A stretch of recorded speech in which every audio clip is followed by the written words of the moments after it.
Recently, I've read a few books, including a gothic fantasy, a empowering retelling of Hades and Persephone, also a book about a futuristic deadly tournament, and finally a dystopian book full of morally gray characters. The first book we're gonna talk about is One Dark Window by Rachel Gilling. It's a story that takes place in a kingdom named Blunder, where long ago King Shepherd made a deal with a magical being to grant him power through a magical deck of cards. Elspeth, our main character, lives with a dark secret. It's a dangerous old spirit that she calls Nightmare that has been trapped inside her mind. In order to save the kingdom, Elspeth must collect all 12 cards to stop a mystical mist that's infecting people with dark magic. And no magic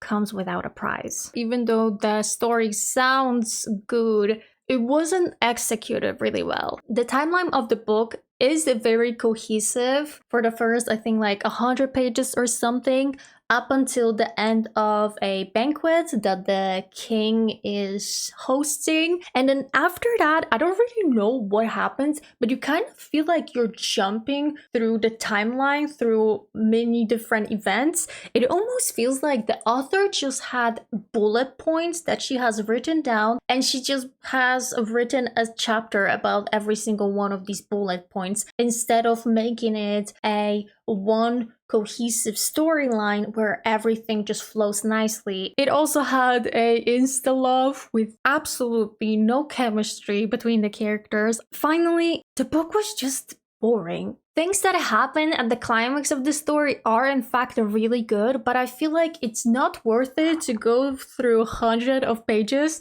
to get to like the last 20 pages that are actually good. For that reason, I would give it something between 2.5 and 3 stars. It's not good enough to be a 3-star, but it's also not bad enough to be a 2-star, so something in between. The next book we have is Girl Goddess Queen by Bay Fitzgerald. This is a reimagined story of Persephone and Hades, where Persephone wasn't actually kidnapped and had way more control over her own life. It's supposed to be a very empowering story about a woman who fights against all odds. Yeah.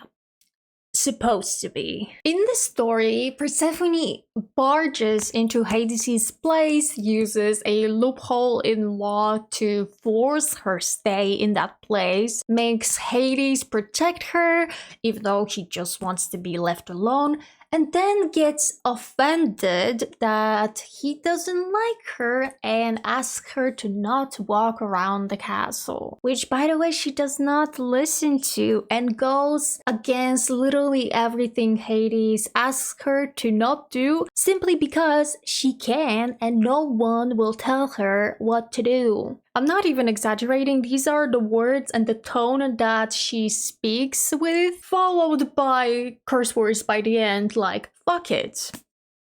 I don't think that's empowerment, but that's just like the first 30 pages of the story. Another thing is that after being in the kingdom for maybe like 2 days, Persephone tells Hades that he's just not ruling his kingdom properly, and even though she has absolutely no experience, she says that from now on, she's gonna be in charge of his kingdom. How rude and entitled someone has to be to act this way towards a person they don't know anything about and starts making demands in such a way. Hades at the beginning was okay, but then, okay, I don't really know what happened, but you know, when you have a book, you have 2 pages. And so imagine this, Persephone on this page holds a sharp object close to Hades' neck, threatens to kill him, and then on the very next page, where the new chapter begins, Hades suddenly is into her, and he's trying to help her, and he's really sweet towards her, and I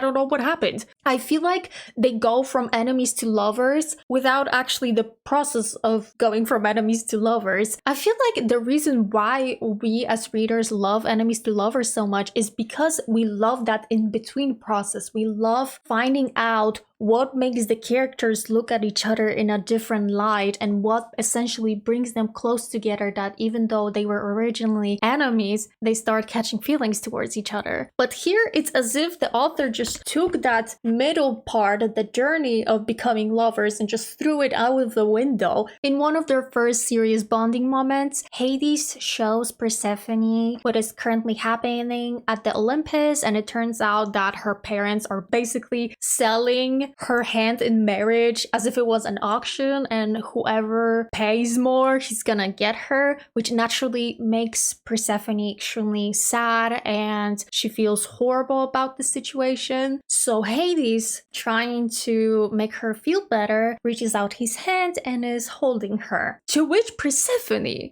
looks at him and thinks, wow, Hades, finally you're giving minimal effort. Congrats.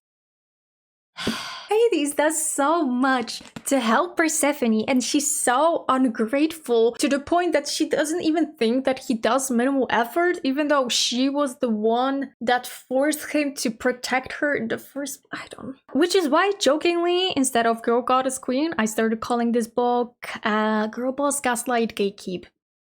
And finally, the reason why I DNF'd this book after 200 pages was that I realized that this book has no plot. I read 1/3 of the book and I realized that I don't know what is happening. Where is this going? What is the goal of the book? I felt really disappointed with the book because I love Greek mythology. I love retellings of these stories. The idea of having Persephone not being actually kidnapped by him, having way more control over her life, all of that sounded so cool. But the story did not feel this way. There was also a lot of curse words in the book, which made this whole thing feel very juvenile and immature. I think it was just not for me. That's why I rated it 1 star. A third book that I reached out was Immortal Longings by Chloe Gong. This is a very popular author. I personally love her These Violent Delights, which is why I was really excited to check this one out. This is a book that takes place in a fictional twin towns named San Er that struggle with hunger and poverty, where every year a ruthless king named Kasa organizes death games. In this tournament, the last man standing gets a grand prize and has a chance of getting a better life outside of the cities. We follow a 23-year-old girl named Kala who is on a mission to enter the death games, win them, and kill the king when he will come to personally congratulate her. And listen, I have heard that this book generally does not have good opinions about it, and I was thinking that it can't be that bad. Or can it? Let's start with the kingdom named Tallinn itself. San Er is the capital of the entire kingdom where the king himself lives. And yet it's extremely dirty there. People are starving. There's so many homeless people literally in every single building, on every single hallway. And so I'm starting to think, since the kingdom is so poor that people can't afford to pay taxes, how does the king can afford the games? Actually, why? Why is there even a tournament? Give me one reason. The king also is constantly said that he's so ruthless, that he's having control over everyone with an iron fist, but people just do whatever the heck they want. It feels like an anarchy and complete chaos on the streets. There's no police, there's no guards, no nothing. So again, how do these people feel like they're controlled and oppressed by the king? We learned that San Er is extremely overpopulated in a very small space. There's, I think, over 500,000 people, and that's why people are dealing with hunger and a lack of enough space for everyone. But later in the book, we also find out that outside of San Er, there's the opposite problem. There's not enough people to work. In San Er, there is a huge problem with unemployment because there's not enough jobs for everyone. But outside of Sun Ed, people desperately need help with work because they don't have enough people. I feel like even a ruthless king would notice that we could solve this problem very easily. So looking at this whole situation and this whole world building, I'm yet again asked the same question. Where does the king get money from? He doesn't get it from Sun Ed because there's too big of an unemployment and people are homeless, and obviously all these people do not pay taxes at all. And then outside of Sun Ed, there's not enough people to work and they can't afford to pay taxes. And the second very messy thing about this world building is the tournament itself. Why would you organize it? To decrease the population? You could very easily, take people from Sun Ed and put them in all those villages that need help. The solution is right there.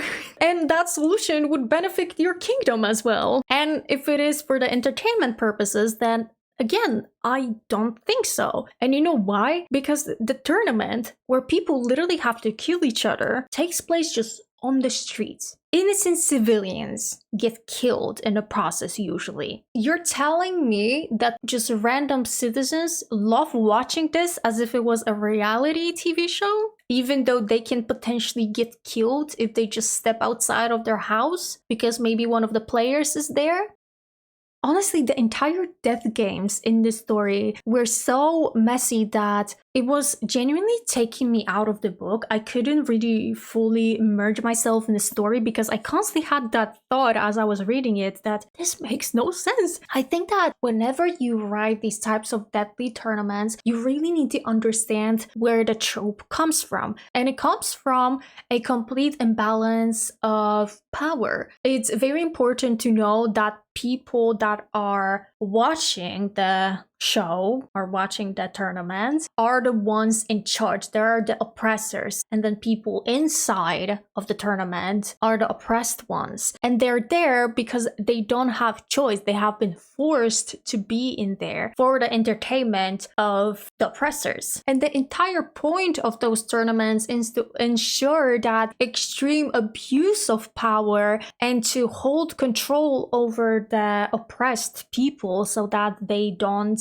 rebel against the oppressors. Players should be actually forced to be there. I think, the greatest example of deadly tournaments that we probably have in literature right now would be the Hunger Games. All these kids are forced to be there. They don't have no choice. If they try to run away, they're gonna get killed. If they try to cheat, they're gonna get killed. However, in this case, people can just enter the tournament and they willingly do it just to get money. You could explore this idea into a more philosophical approach to how important are human lives, what is our morality, how much would one person do to simply have more money, but it's not explored at all. And something else that I think it's worth mentioning is the fact that once you are in the tournament, you shouldn't be able to leave it. Same how it was with Hunger Games. If you try to leave, you're gonna get killed. But in this book, people can literally leave the tournament at any point of the time that they want, and there is no consequences to that? Okay, how about a group of maybe, 5 people decides we're gonna join the tournament together, we're gonna kill everyone, and then when there's only 5 of us standing, 4 of you will leave the tournament so that the one person left wins, and then we just split their reward together. You're telling me that no one abused this loophole, that no one abused this lack of regulations before? I feel like this entire trope wasn't really thought through, which was really sad to me. I'm not gonna lie, because I was really excited for this book. Also, Kala's motivation to kill the king didn't feel strong enough. I felt like the fact that she just feels the sense of duty to kill him wasn't a good enough motivation. I think I would rather if it was maybe something more personal on top of that as well. Maybe she was abused by the king when she was younger or something. I decided to give this book 2 stars, unfortunately. But I still have hope. I have hope that Chloe is gonna write better stories in the future. And lastly, we have Thunderhead by Neal Shusterman. This is the second book in the Scythe series, and in this one, Scythe Lucifer, a hero vigilante, tries to stop the corruption within Scythedom by killing those who gave in to it. At the same time, Citra is trying to change Scythedom from the inside, and it goes against this new ideology that seems to be taking control over the world. If you haven't read Scythe, the first book in this series, I highly recommend it. I want to talk more about this series when I'll do Best Books of the Year video, because it's just that good. I don't know what to tell you. In this book, we're introduced to two new characters. We have Grayson and the title Thunderhead. I was at the beginning very skeptical about Thunderhead because if you don't know, this is literally an AI, and I was thinking, like, how do you write a story about an AI? And oh boy, Thunderhead very quickly proved me wrong. I enjoyed Thunderhead so much. I can finally really understand why Thunderhead as an AI is so important for the humanity, how he genuinely wants everything best for them and is trying to help in every single way he can at any point of time. And also, one of my favorite things was the relationship between Grayson and Thunderhead. Thunderhead being this father figure for Grayson. It was so heartwarming to read about. And I just want to very quickly quote to you my favorite line that just completely made me love Thunderhead. So for context, Thunderhead, as I mentioned, is an AI who lives in every single piece of technology that you have. I don't know, imagine Siri if she was almost like a godlike type of creature. For that reason, in every single house, public space, street, there's always cameras because Thunderhead, thanks to that, has access to all the people in the world and can help them every single time, even if it's something as simple as just cooking dinner and helping out with the recipe, or something more serious like directing a plane to a right path. However, some people do turn off those cameras for privacy reasons, and this is basically what Thunderhead is referring to in this scene. Let me read this to you because it's so funny. There's also 4.7% of people choosing, as I like to call it, activities behind closed doors.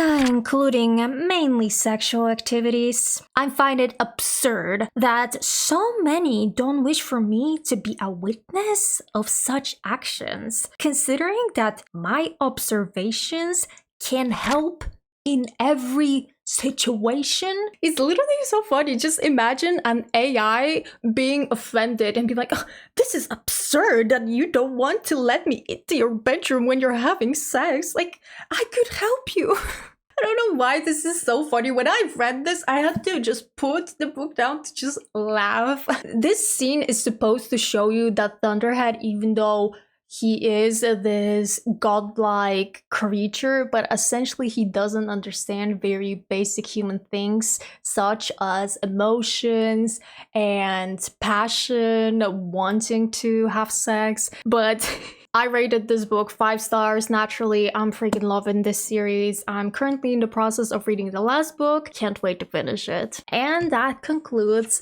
all of the books that I have read recently. Let me know if you have read any of those books and what you thought about them. And that's it.